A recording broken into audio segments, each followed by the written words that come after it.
Hello, hello, hello. Hi, LinkedIn and YouTube. I'm live on both. What's up, you guys? I've actually really missed doing these. So if you are new here, I used to do these every week, and then I kind of cut back to every other week now. But I have an amazing live for you guys today. We're actually going to be talking about how not to give a boring presentation. So I just want to make sure everything is running. We give everyone a little bit of time to join, but lots to cover today. So welcome.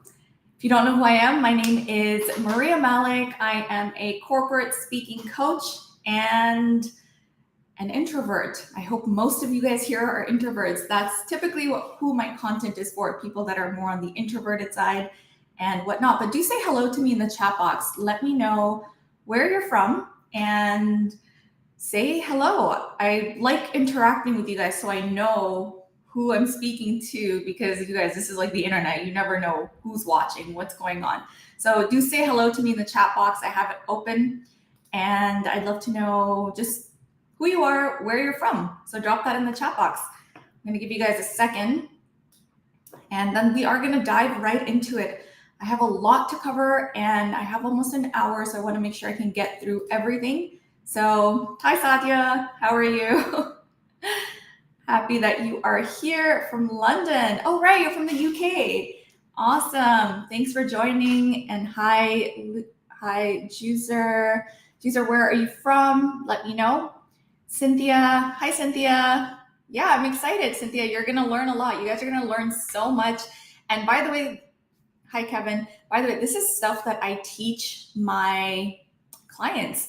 So you guys are gonna get kind of like a quick masterclass version of this. So grab your pens, grab your papers, lots to learn. And I know many of you guys give presentations. So if you give presentations, say yes, because then I know that for sure you're gonna find this very, very helpful. But let's get right into it. There's over almost like 100 of you guys. Wow, I wish I didn't look at that because I still get nervous when I'm doing presentations. But you know what? It is normal. It is normal to feel a little bit of nerves. But let's get into it. Again, my name is Maria Malik. I am a corporate speaking coach. And today I'm going to be talking to you guys about how to not give boring presentations. Oh, let me ask you, how many presentations have you sat through and you're just like, what am I going to have for lunch? Or is this person going to say, one more time?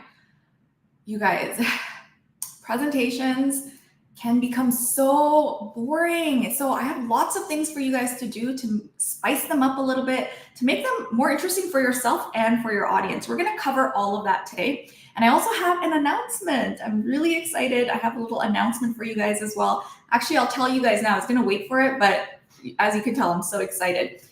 So quick announcement. I've been listening to you guys. A lot of you guys message me and tell me, Maria, I just can't invest right now in your one-on-one or the group coaching. It's just too expensive for me. So this is something I haven't even announced yet on my LinkedIn, but I'm letting you guys know since you're here today. I have just launched a membership program. So it's going to be crazy. You guys are going to learn everything my clients learn, but we're going to go on a live class once a week and I'm going to teach it to you guys. And you know what? I love these. They're impromptu sessions. I've been doing them with my clients for the past 4 years. And every time I get feedback, they're like, do more impromptu sessions. They were so much fun.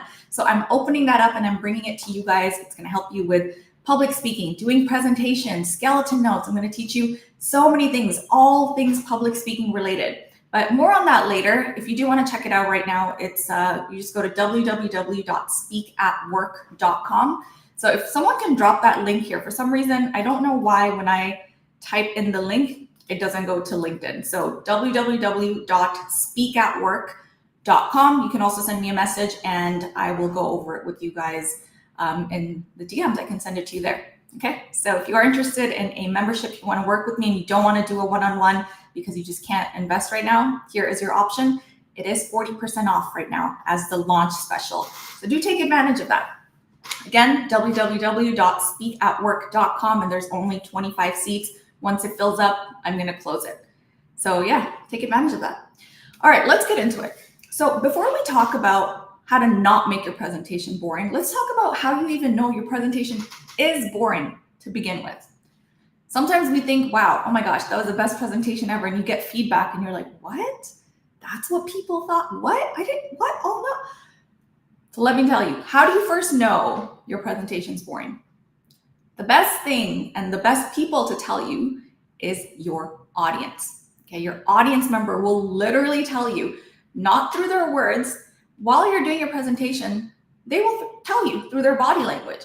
So start analyzing their body language. If I was in a presentation and I'm sitting like this and I'm going like that, what does that tell you guys? What is this body language telling you? Am I enjoying the presentation? What if I'm like yawning, like right away, you know, okay, my presentation is boring. Your audience is going to literally tell you, hey, your presentation is boring through their body language, okay? They're also going to tell you by not engaging with you. If they're not asking you questions, if they're not honed in, that means that they don't really care. Think of it just as, even in the dating world, I love to give dating analogies because I feel like it's so similar. When you go on a date with someone and they are sitting back, you know, that means they're not very interested, versus when they lean in, they're leaning in, they're listening. They're like, yeah, tell me more. I want to know more. That is someone that's actually engaged and interested, right? So look at people's body language. They will tell you if your presentation is going well or not. And this is something you guys have to start doing. I think a lot of us think we are the presentation, or I think a lot of us think that I have to do all of the talking and I have to do everything. No, 50% of your presentation is your audience members. Okay, so you have to check in with them. That's why I have this chat open right now and I'm checking in with you guys. Okay, and I'm gonna show you guys and tell you what exactly to do to make sure that people are not getting bored. But let's get into it. So now that you know, or you can tell, okay, my presentation is very boring, and you've looked at your audience, they've already told you through their body language, yeah, pretty boring presentation. What do you do? Okay, let's get into the first thing. And the stuff I'm going to be talking to you guys, by the way, you're not going to hear this from anyone else. I never see people talking about this. This is not, oh, make beautiful slides, hire a graphic designer. It's not any of that, okay? Let's actually get into the first thing. Now, the first thing I want you to remember when giving a presentation is that you are the presentation. I'm going to repeat that. You are the presentation. Okay, what does that mean? Not your slides, not anyone else that's around you, maybe presenting with you. You are the presentation, okay? So you could have the most amazing slides. You could hire a graphic designer. You could spend hours and hours on slides, but if you don't present it well, it's going to be boring for your audience members, okay? But on the flip side, you could have very basic slides, maybe throw in a picture or two here or there, and because of the way that you present it, people will love it. Same thing with having the most boring topic. You could be talking about data. You could be talking about what else is boring? There's the most boring topic. Think of any boring topic. If you don't present it well, guess what? Your audience members are not going to like it, okay? But if you present that well, it could be, let's say, the most interesting topic, and you don't present it well, people will not like it, right? You could take the most boring topic. I think I messed up there. You could take the most boring topic, spice it up, and make it so engaging and interesting for your audience members. That's the power that you as a presenter have, okay? Sorry, I got scared for a second because there's 162 of you guys here, and that made me a little like, oh gosh, this is a lot of people. But that tells me a lot of you guys want to learn how to give or not give boring presentations. Yeah, see, I'm a little nervous. And by the way, nerves, very, very normal, because that means you actually care about what you're talking about. Okay. So let's get back to the first point. Okay, like I said, you are your presentation. So what do you do? Okay, now that you know you are the presentation, how do you make sure that you make the best of it? First thing you want to do is utilize your space. Okay, I have seen too many people during presentations, and I'll tell you the difference between the online and offline version. If you see people offline, you're looking at them and they're just stiff and they're standing in one place. And they're talking, there's not much movement, they're not utilizing their space. If you're sitting in a conference room, okay, you have, let's say, 20 people in front of you, actually walk around that room. Don't just stay in the front. Walk around that room, okay? This is something that I don't know why people don't do that. Walk around, and even if you just want to stay at the front, make sure you're moving to the left, make sure you're moving to the right. Utilize your space. And I know as introverts, we're so afraid to do that because we just want to be like stuck in our bubble. But you guys, you have to open up your body, okay? Like open up your body language, move around a little bit, stop being so stiff. Bring your shoulders down. You can tell when someone is nervous and stiff. Start utilizing your space, start walking around. I want to give you guys an example of who does this really, really well, because I think you'll understand. Go onto YouTube after you guys watch this, type in Jordan Peterson giving a presentation. He does this so well. He gives lectures and he will sit in front of a class of 200, okay, and you'll never see him standing still. He's moving from one end to the other end, to the other end. And also he uses his body language so well. So what about online? Okay, let's talk about online because I know now most of the world is online. What should you do? How do you utilize space online? Very simple. First of all, do you guys see this little rectangle here? This is very deliberate, okay? Your shoulders should always be in the middle. You see this? My shoulders are in the middle. You should always have an inch or two above your head, just like this, okay? And the reason why you want to do this, and of course, the other thing you don't want is you don't want your screen to be like up like that or down like this. You want it to be at eye level. See, like right there. This is where you should be positioned when you're online, okay? The reason for this is now you guys can see my body language, right? I can use my hands and you guys will see it. Unfortunately, this is all we have to work with online, so we're going to utilize this space. Do you see how my hands are always up here? I'm utilizing my space, okay? If you're too close, then guess what? People can't see your body language, your hands. All they'll see are these little fingers like that, which is awkward. And if you're too far, the problem now is, yes, you can see more body language, but now I'm too far and I'm not the focal point anymore, right? See, now you guys are probably looking here a little bit more and it's now harder for me to utilize this space versus now here, I am the focal point, okay? So this is how you're going to utilize your space online, okay? And if you're just joining me, do say hello in the chat. We are talking about how to not give boring presentations. And we're currently talking about how you are the presentation. So position yourself well, use your body language, and learn to utilize your space. Be very deliberate about what people see.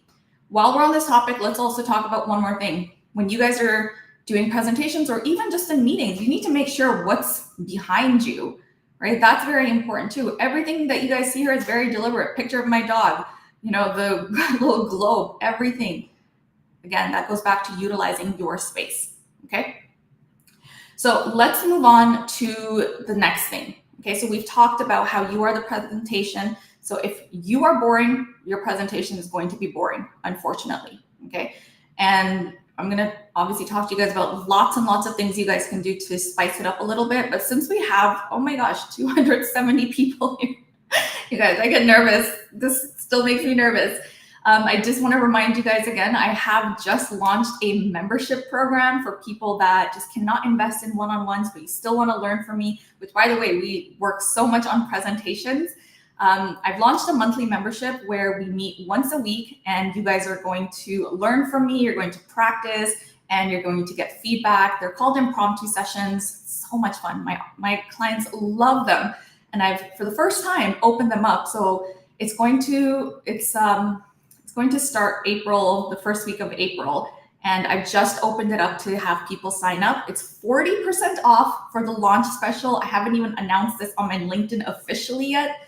So if you do want to learn more, go to www.speakatwork.com. And yeah, you can join today. I only have 25 seats. So once those seats are filled up, I'm going to close it off. Okay. So speakatwork.com. If for some reason you can't access it, just send me a message and I'll send it to you. Yeah. Let's move on. Okay.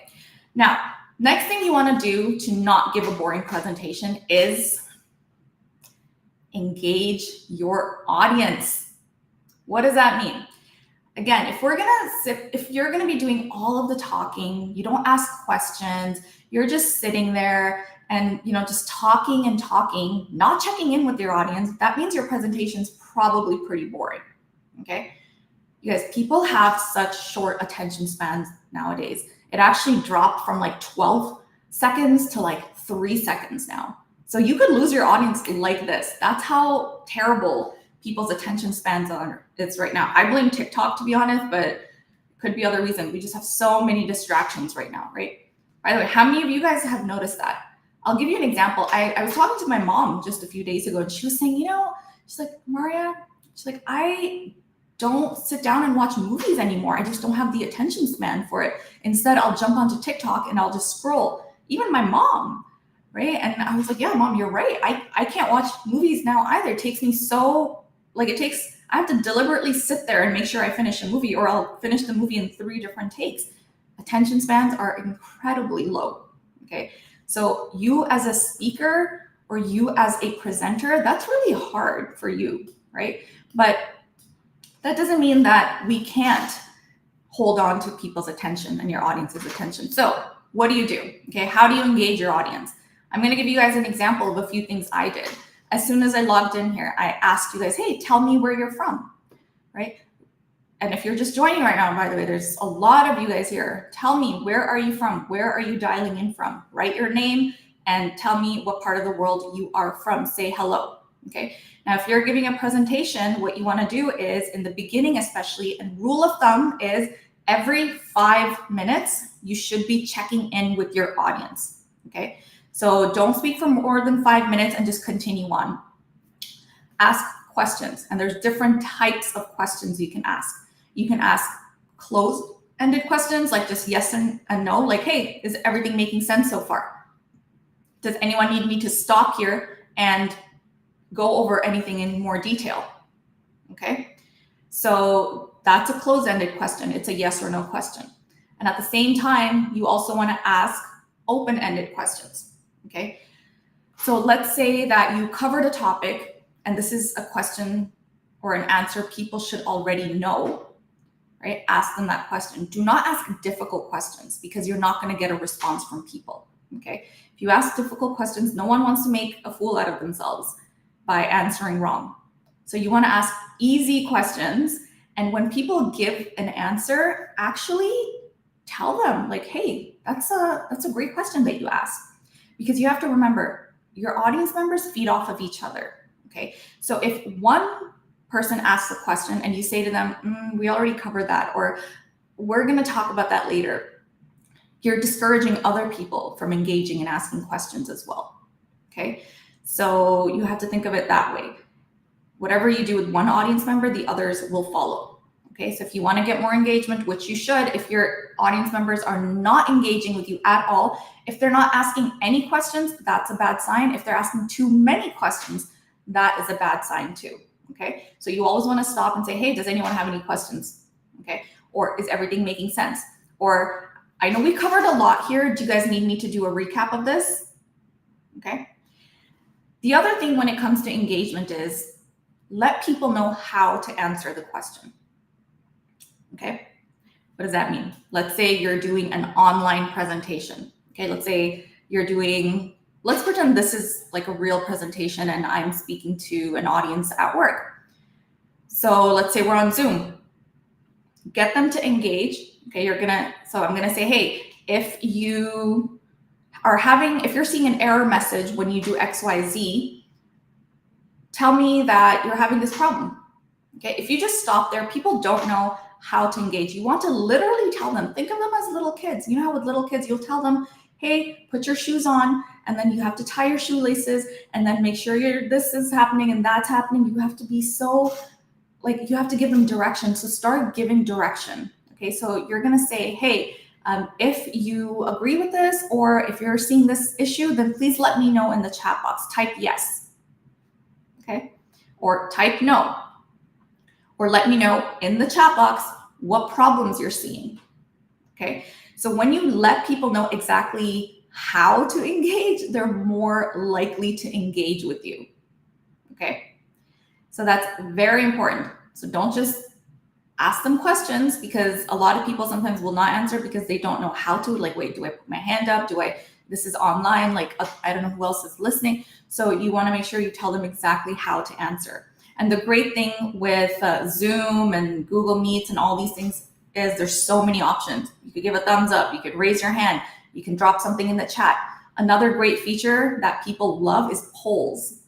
P-O-L-L, polls. People love polls. So if you want to engage your audience, ask them questions through a poll format. So when you're on Zoom, say you're going to see a poll question pop up right now. The question is, etc. Please place your vote. You can vote yes, you can vote no, you can vote whatever, right? There's so many options. You pick the question, let people vote. People love voting. And let them know it's anonymous. Make sure it's anonymous.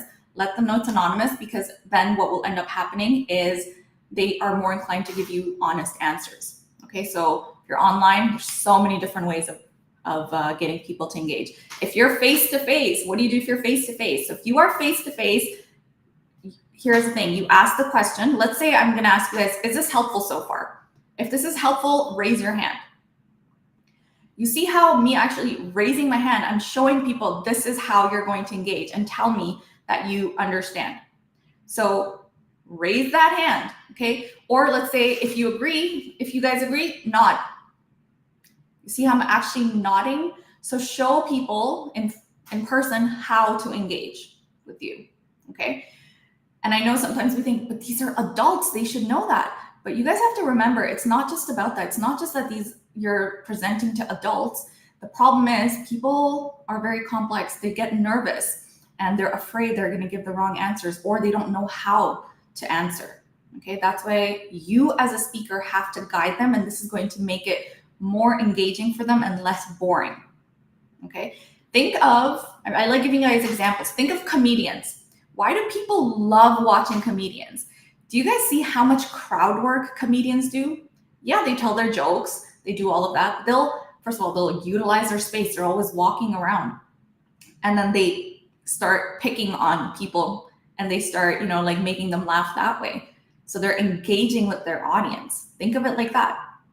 Okay. If you're funny and you want to try a couple of those things as well, sure, go ahead. But I only recommend that if you're actually, you have a track record of making people laugh.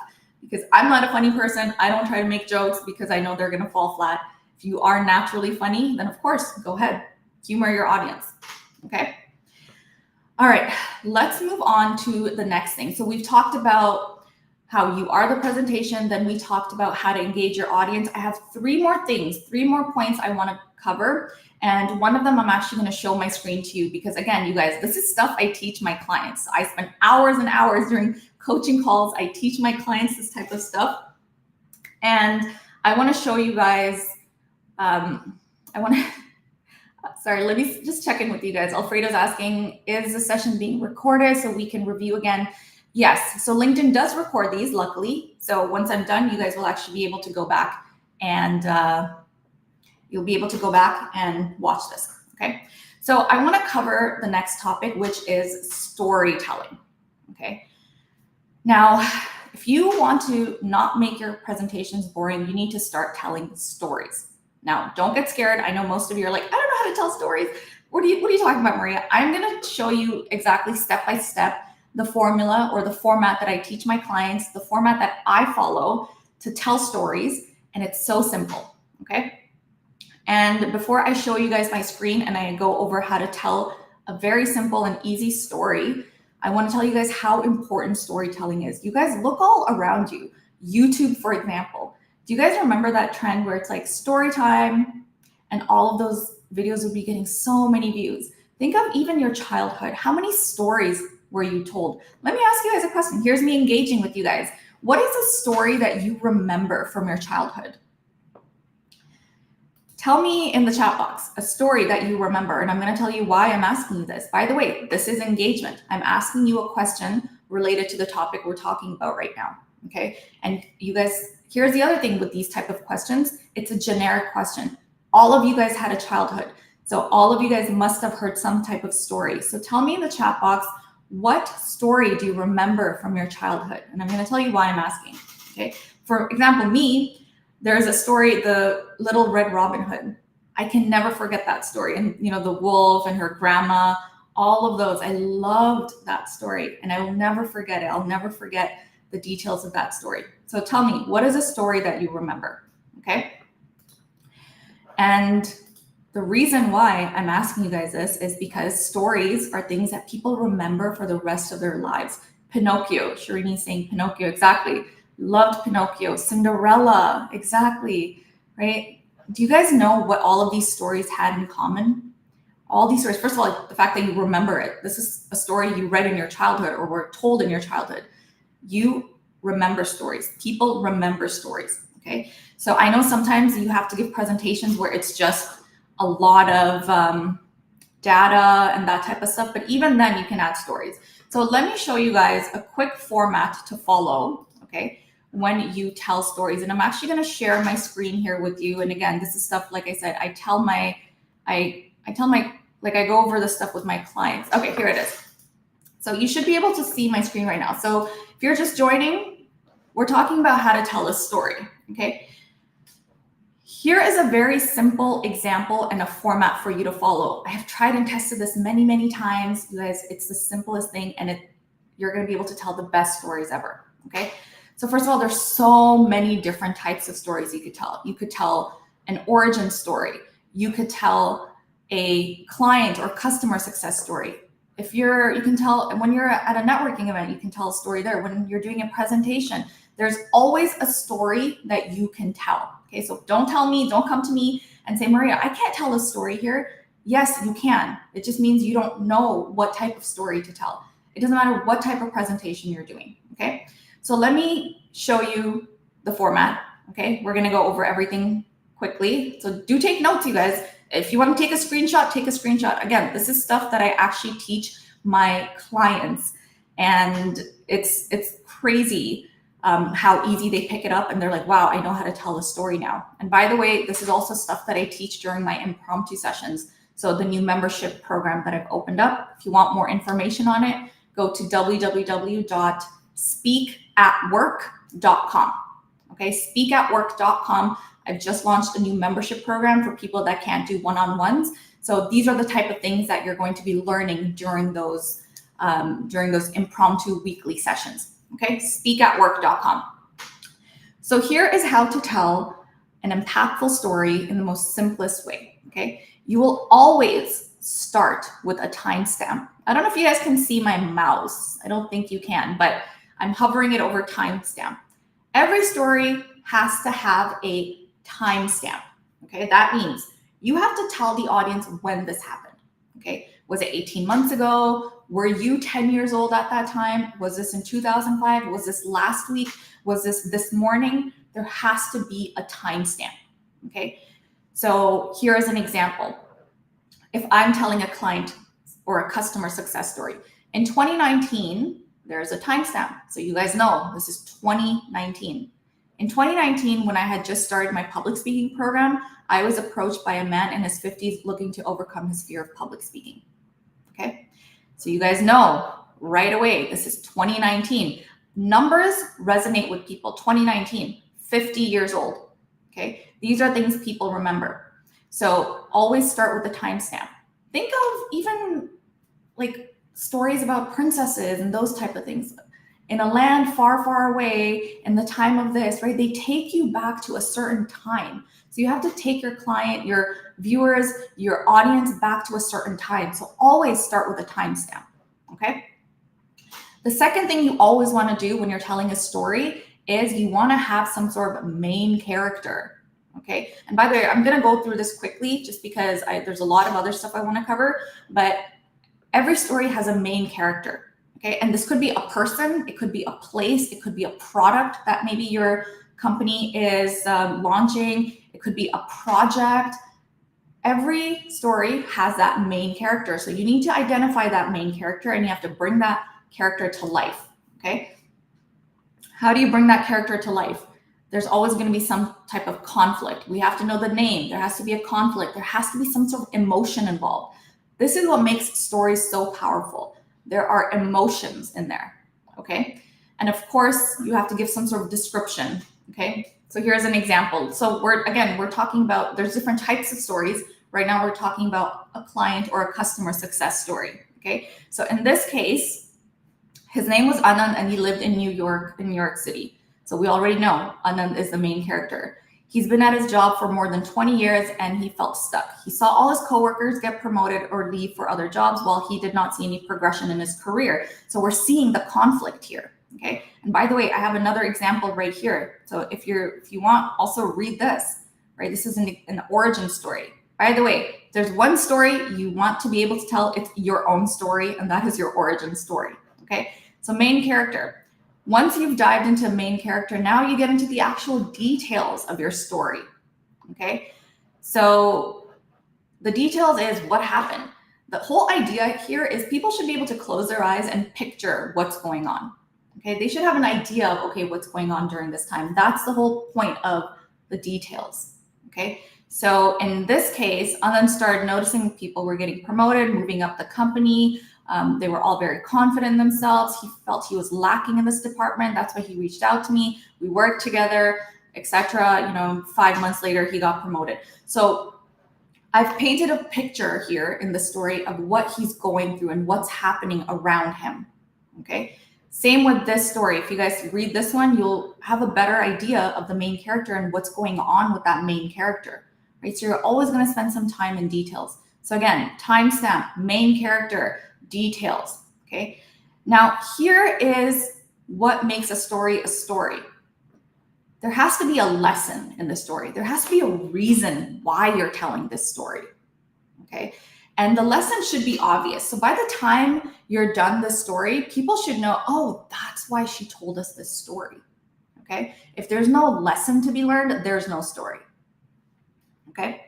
So in this example, Anand was extremely happy, but he also felt sad. I asked him why. He said to me, Maria, I regret not doing something about this earlier in my life. Imagine where I would have been if I did. Okay. So right away here, now there's like that lesson. What if I had done something earlier about this, right? Now, last part of your story is you need to inspire your audience. You can end it at a lesson. You can end it at, oh, and then because of me, because of my mistakes, the whole company went bankrupt. Why do you not want to do that? Why do you guys think you don't want to end the story there? Because that's going to leave your audience with a very negative feeling. You never want to leave your audience with a negative feeling. A story should inspire people to take action and to do something. Okay, so that's why you're going to end your story with leaving your audience hopeful, also known as a happy ending, right? You want to leave your audience feeling like, okay, she can do it, I can do it. Okay, if this company was able to go from almost going bankrupt to now becoming a Fortune 500 company, then I can take my company there too. Or there's so many examples, right? You have to leave your audience feeling inspired. So here in my example, I wrote, that really stuck with me. But I told Anand, imagine if you still didn't do anything about it. That is why today I tell this story to anyone who's afraid of public speaking. Do something about your fears today and your future self will thank you. Okay. I know this is a very quick version. Again, I do go over this with my clients and in the impromptu sessions. If you are interested in joining, www.speakatwork.com. I hate talking about it so much, you guys, but I know some of you guys maybe missed it or whatnot, but www.speakatwork.com. It's a monthly membership that I haven't officially launched. I'm only letting you guys know since you're here right now. I only have 25 spots. If you're interested, sign up there. But this is all you need to tell a well compelling story. Timestamp, main character, the details, the lesson, and then leave your audience inspired. And by the way, if you want to write this down and write a story, DM it to me. I will take a look at it. Okay. And I can give you feedback because it does take a little bit of practice to figure out what to say and what not to say. I think the biggest issues that I see with people is when it comes to the main character, they don't evoke enough emotions. Okay. So make sure you're evoking emotions. And again, there's always a story to tell. If there's one story you can tell, it's your origin story. This is a great time, to tell an origin story is during an interview. So if you're interviewing and they ask you that question, tell me more about yourself, you're going to tell your origin story. Okay. If you are In sales, a client or customer success story could be really good. If you're doing a presentation, you could use this story. If you're at a networking event, there's a certain type of story you could tell. If you're doing a presentation, there is a story you can tell. I know most people get stuck here. Wait, but I don't know what story to tell for my presentation. I promise you, there is a story you could tell. Okay, and that is the story that people will remember. People will forget everything else that you said or did during the presentation, but they will remember the story. And proof of this is we remember stories from our own childhood. That's how crazy it is. Okay, so let's again do a quick recap. We talked about how you are the presentation. Okay, we talked about how you're going to engage your audience. And then we also talked about telling stories, and I taught you guys a very, very simple format to follow, okay? And I do see some questions with you guys about storytelling. I will get to those. Like Sharini, you're asking, how can I adopt this for a scientific research presentation? Love that, right? So now, Sharini, there's so many, I promise you there's a story you can tell. Okay, so you could talk about maybe a different type of research that you did. And again, think of it, remember I told you, format, follow the format. So last year when I did XYZ research, there's your timestamp. And then you're gonna talk about the research. So in this case, the main character is the research. You're gonna talk about the problems that I had. You can even talk about the issues that it caused. That's the conflict. Then you're going to get into the details, what that research was about. You know, maybe that's the reason why you did this research. So I'm just giving you an example. I obviously have to know a little bit more about what you do. And then the lesson, and then of course you leave the audience feeling inspired. So Sharini, if you can think of an example and write it out, send it to me, and I'll tell you if that works. Okay, but remember, there's always a story to tell you guys, always a story. Okay, and you can make your story as long as 10 minutes, or you can make it as short as 2 to 3 minutes. That's the thing with storytelling. Okay, depending on how much time you have. All right, guys, I still have a lot to cover. There's 2 more things I want to talk about for how you should not make your presentation boring. And by the way, tell me, have you sat through a presentation that was boring, you guys? Say yes. If you sat through a presentation, you're just like, make it end. This is so boring. Say yes. Tell me who you are and tell me what made the presentation boring, right? Because I want to hear from you guys. And the stuff that my clients tell me, I'm just like, oh my gosh, yeah, I totally get that. The amount of times you guys, oh my gosh, I'll tell you guys a story. Here, let me add in a story so you guys can see how this works. But let me tell you guys about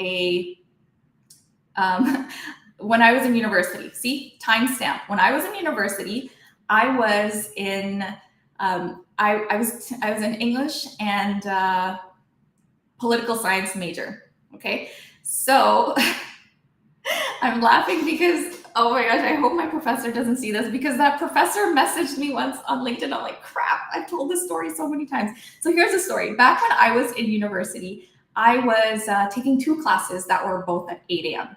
Okay, so you guys see the timestamp?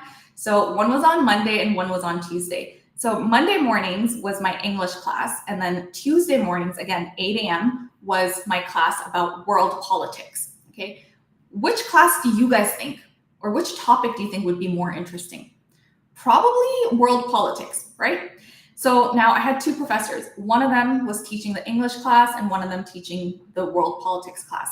So the one that was teaching the English class, his class had so many people in it that people would come and sit on the stairs just to hear him give the presentation, okay?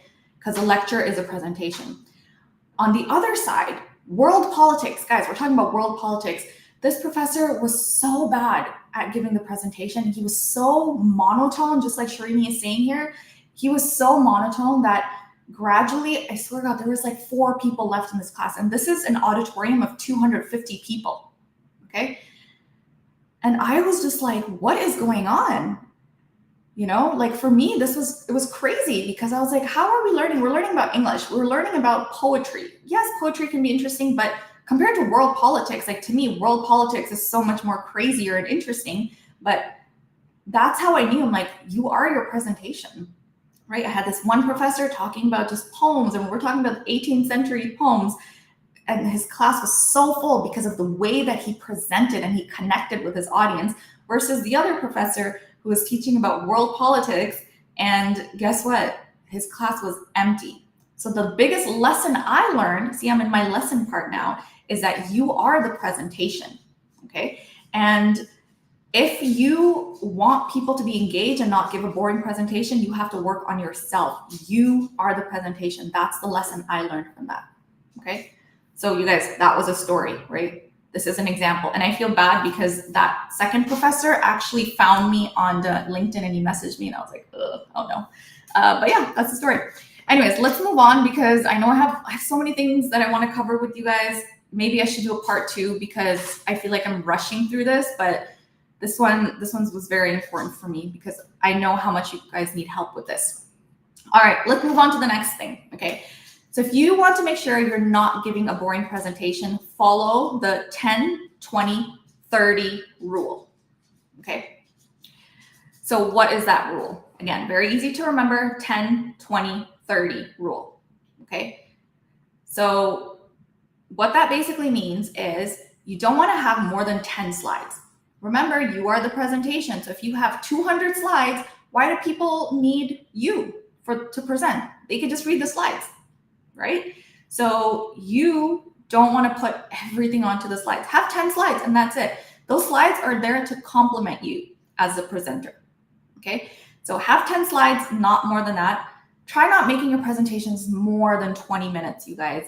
If you become really good at it and you can engage your audience and you're seeing that, okay, people love this, then yeah, okay, you can make it longer. But if you feel like you give very boring presentations right now, your talking time should just be 20 minutes.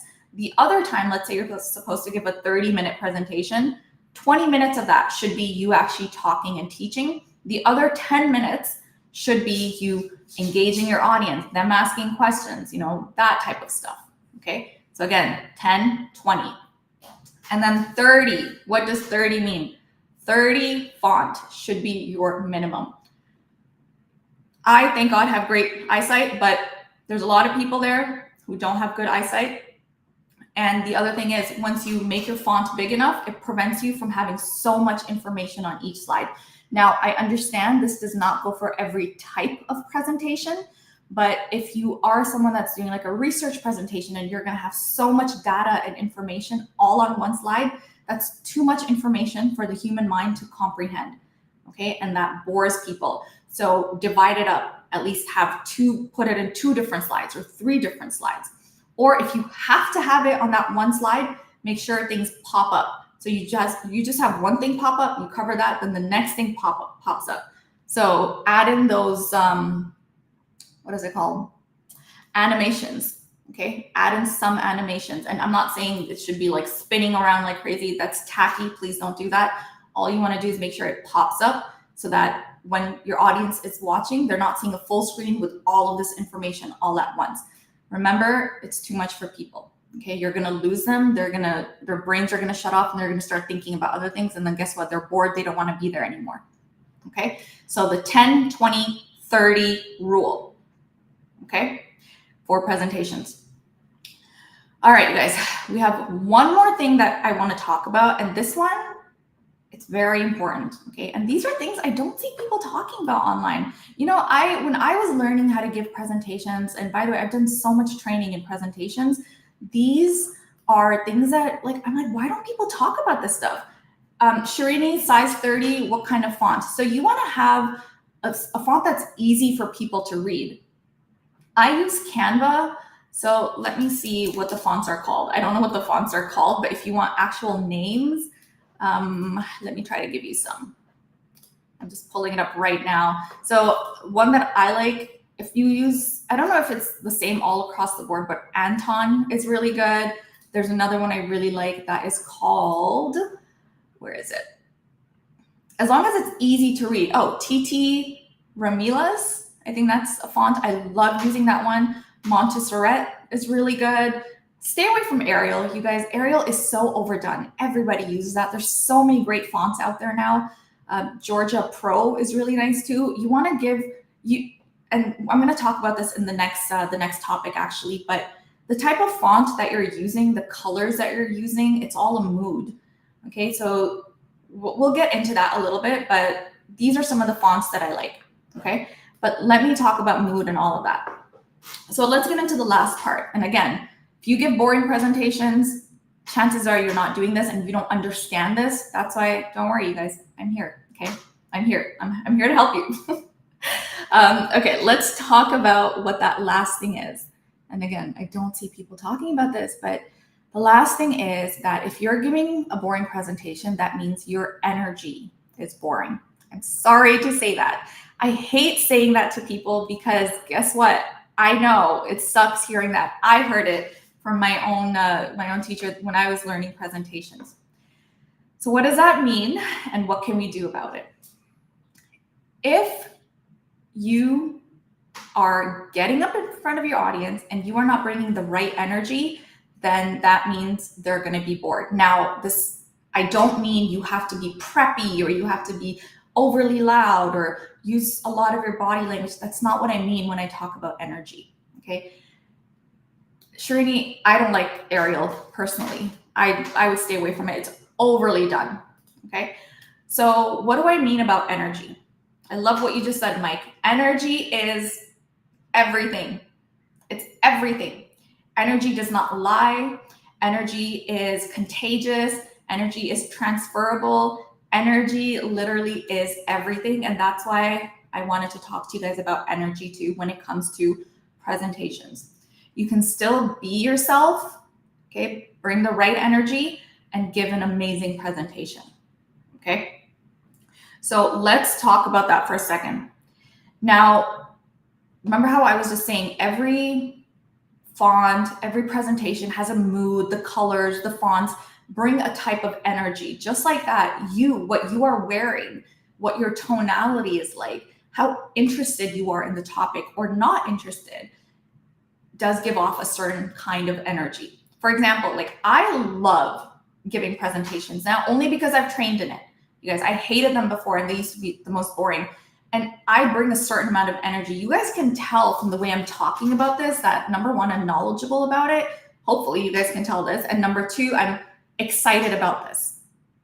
Okay, because the energy that I bring is that I want to give you guys value and I want you guys to learn and I want you to take away something from this hour that we are together.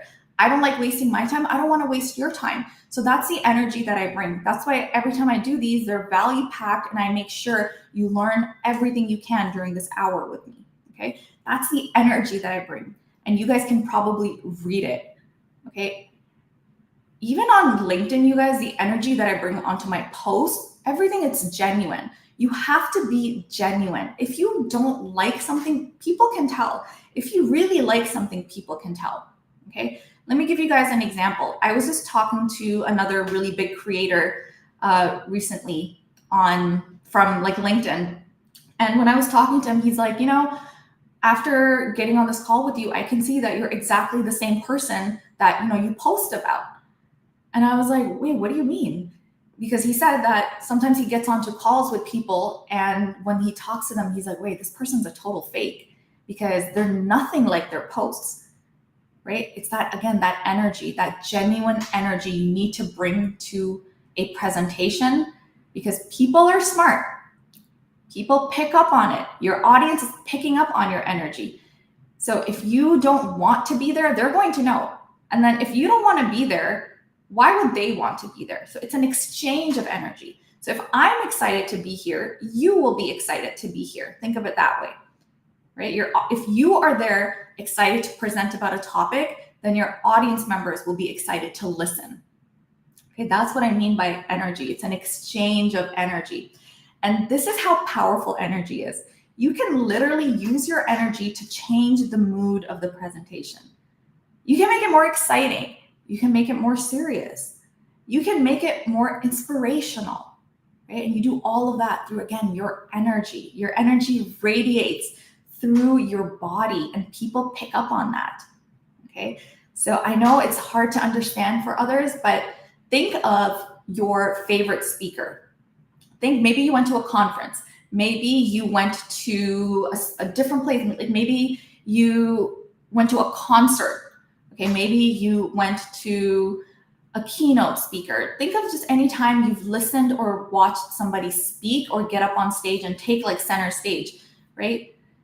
And you see how the crowd goes crazy for them, or maybe they don't, depending on how they are, right? That energy you pick up from them, your body is picking up energy constantly around you. And that speaker has so much power. They control the energy. So for example, if someone at a concert, they want the crowd to go wild, they will do certain things and act a certain way to make the crowd go wild, okay?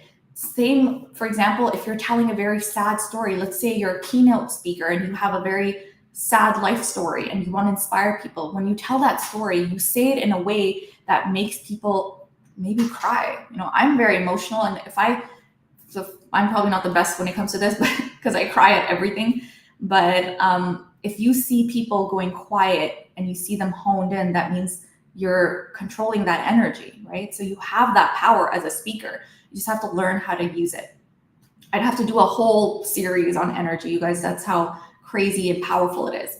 So if you do want to learn more about that, I do talk about it, and I have a whole impromptu session on it for my in my membership program that I've just launched.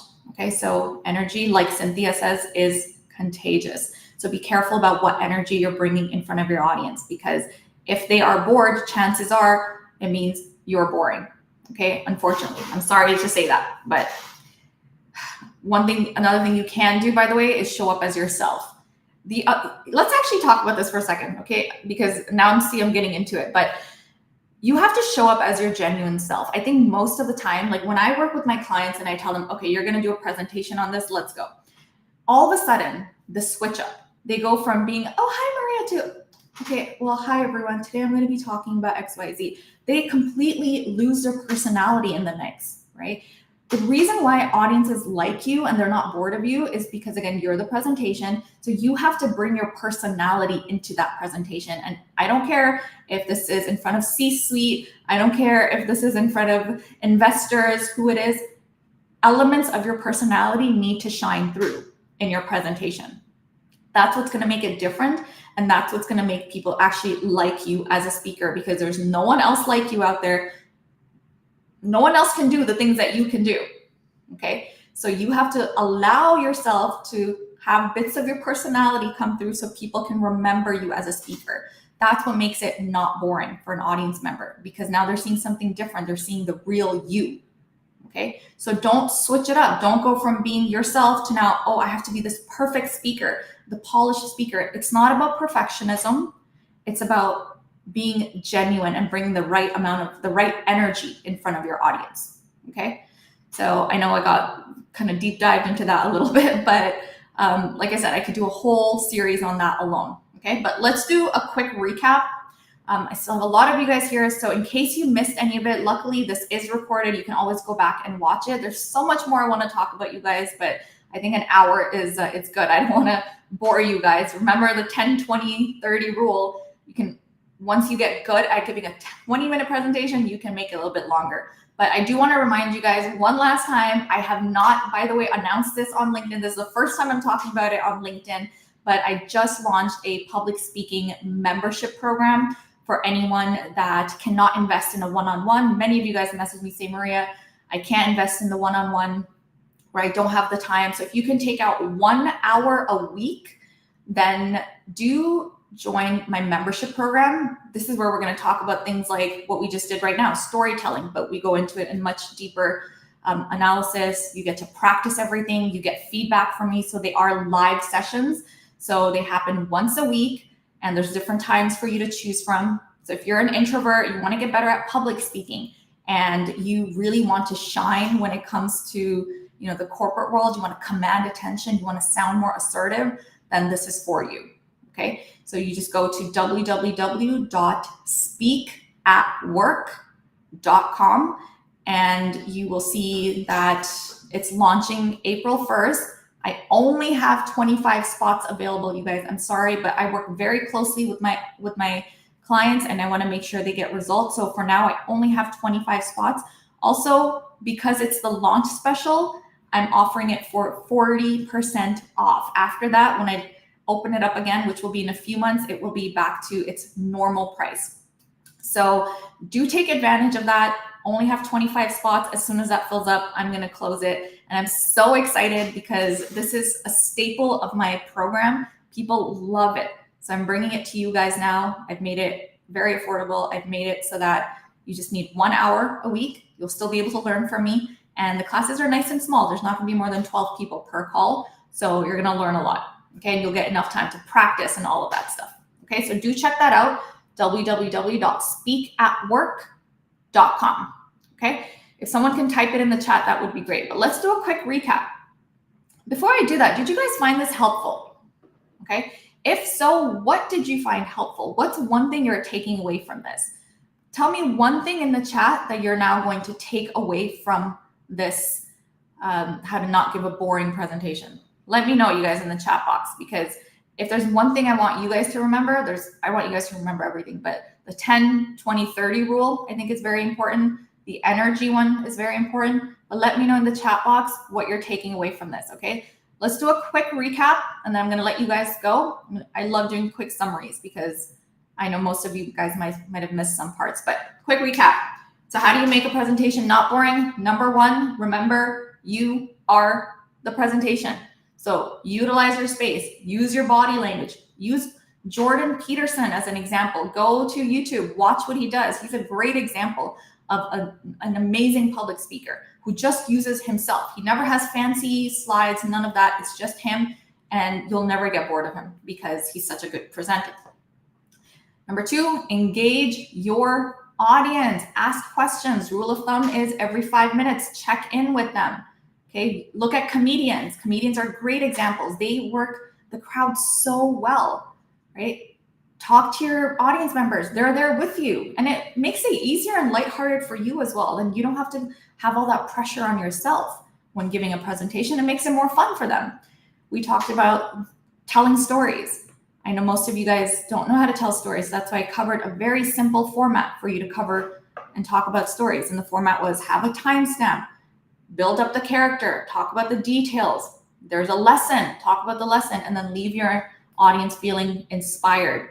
That's all you have to do to tell a good story, okay? Then we talked about the 10, 20, 30 rule. 10 slides, 20-minute presentation, 30 font. Once you get better at giving 20-minute presentations, you can make them longer, okay? And 20 minutes means you're talking for 20 minutes, you can have 10 minutes of a Q&A, okay? Lastly was the exchange of energy. Energy is everything, just like Mike here said. Energy is so important. You guys bring the right amount of energy to your audience. They deserve it, you deserve it. Giving presentations doesn't have to be nerve-wracking. It can actually be a lot of fun once you start doing these things. It's actually so much fun. I used to hate them. You guys, I hated giving presentations because I was like, I'm boring. No one wants to be here because I didn't want to be there. Again, that energy. Your energy will become contagious once you know what to do, and you will start having more fun with presentations. Okay, take it a little bit lightly. Bring your personalities into the mix. Be yourself. You don't have to be like that perfect, reporter voice where you feel like you have to be so professional. Yeah, there's elements of professionalism, and you're going to be a more polished version of you, but still bring yourself to your audience members. Okay, they're going to fall in love with you as a speaker, as a presenter, and that's what makes presentation not boring. Okay, so I want to thank you guys so much. I actually really enjoyed this. I really enjoyed doing these lives, you guys. I love helping you guys learn, and please connect with me. Send me a DM. Tell me what you thought about this. I love getting feedback from you. I think I do want to start, sharing my screen more, creating actual presentations for you guys, teaching you that way. Or do you guys prefer this more? Do you guys want to just hear me speak? Tell me what you like, because I want to do more of that, okay? So I'm always open for feedback. Connect with me here on LinkedIn, and do check out my membership program that I just launched. I'm letting you guys know because you guys are here today. Once I do officially launch it on LinkedIn, it's going to be at the regular price. It is 40% off right now. So I'm excited. It's my first time doing this, and I know you guys are going to love it because I've been doing this with my clients for the past 2 years, and they love these sessions. So if you are interested, www.speakatwork.com. Thank you so much for being here, you guys. And thank you for everyone that engaged. I know it's not easy, but sometimes you have to put yourself out there. So I really appreciate the engagement. I really appreciate all of you guys. Thank you so much. And I'll see you next time. Take care. Bye.